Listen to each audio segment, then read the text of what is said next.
pinahagis ng pinsan ko yung yung punla ng palay ko. Kakaiba talagang bukid oh. May parang dagat na to. Ito naman parang iba-iba rin palikod ito medyo nababanat na pa straight.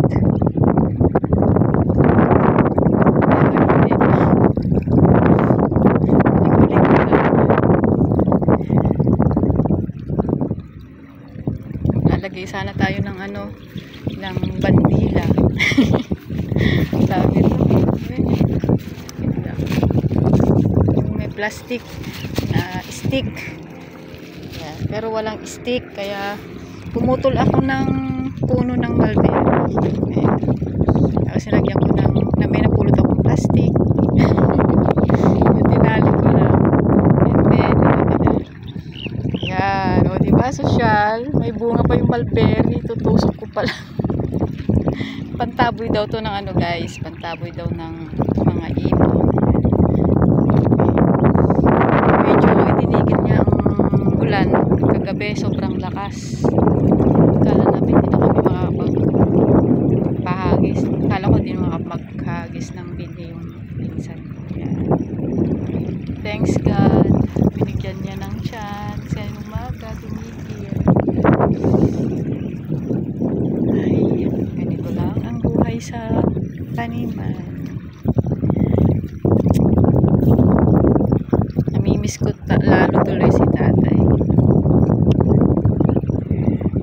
Dati laging nandun sa may sagingan ko.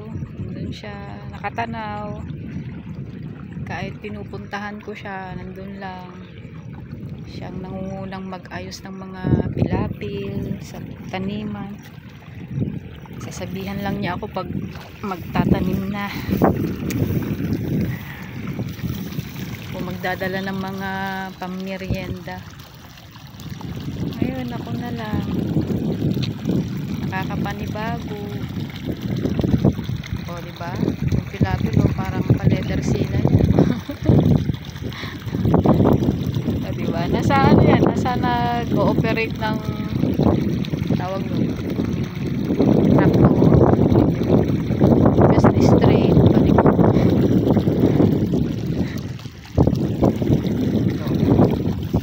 Nasisira yung pilapil. Sobrang lakas ng patubig nila. Kaya yan.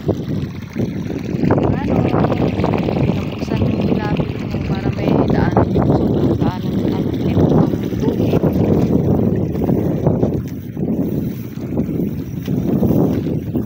Maglalunch na pala guys. Hindi pa ako nag-almusal.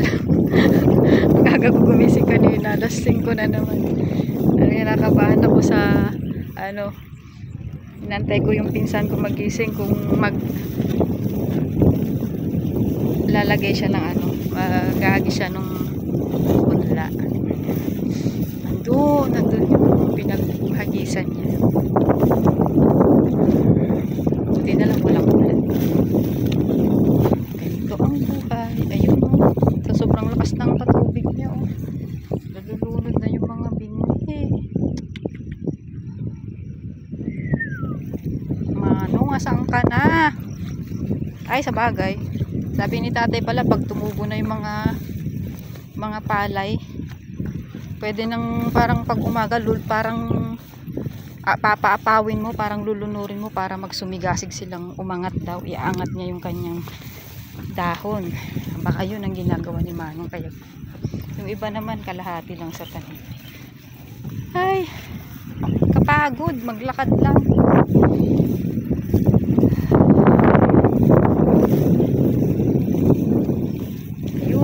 Doon naghagis din sa may kuligtig. Diyan naghagis yung pinsan.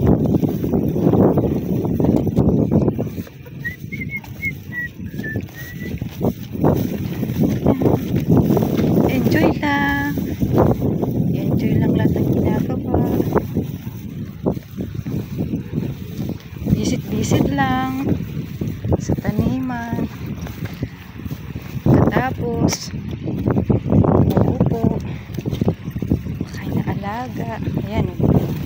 Tingnan nyo kung gaano kalakas yung patubig tubig ni Mami.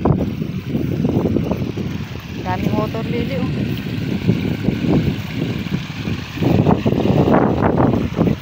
Mahirap pakialaman, tanggalin ko sana, kaya lang baka ayan oh. Dati ang unti lang yan, straight yung daanan ng tubig. Ayan, parang ano na. Ay.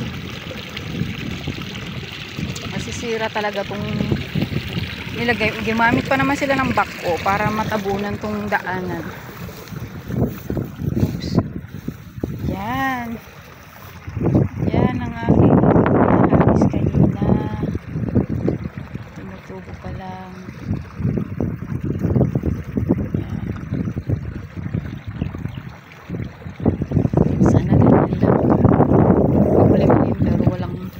Ka muna umulan.